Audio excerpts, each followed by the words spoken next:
அறிவியல் என்பது வாழ்க்கையில் எவ்வளவு பின்னி பிணைந்து போயிருக்கிற ஒரு விடயமாக இருக்குது. ஆனால் இந்த அறிவியலை நிறைய பேர் என்னென்று பார்க்குறீங்கமெண்டா ஏதோ தங்களுக்கு எட்டாத கனியண்டம், அது இன்னும் புது விஷயம், அது எல்லாம் படித்தவங்க மட்டும்தான் சமாச்சாரம் என்று நினைக்கிறதால இதில் ரொம்ப இடைவெளி உருவாகுது.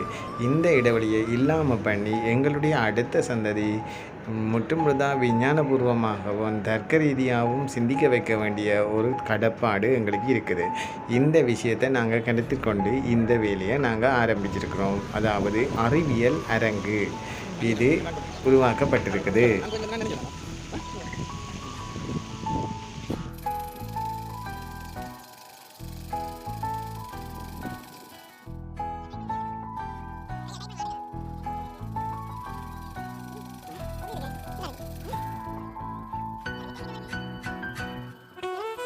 இன்றைய அறிவியல் அரங்கத்தில் நியூட்டனுடைய 3ஆம் விதியை தான் நாங்கள் இங்கே பார்த்து கொண்டு இருக்கிறோம்.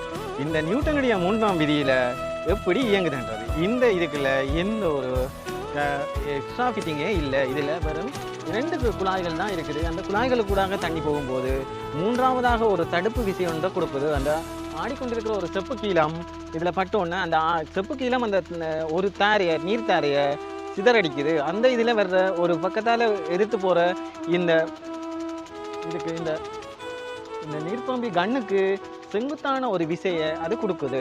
அந்த விசைக்கு எதிர்த்துனா ஒரு மரதாக்கம் உருவாகுது. இந்த விஷயத்தை வச்சுக்கொண்டு தான் இவ்வளவு பெரிய ஒரு வேலையை இந்த பம்பு செய்யுது. இதில் எந்த ஒரு விஷயமுமே பெரிய ஒரு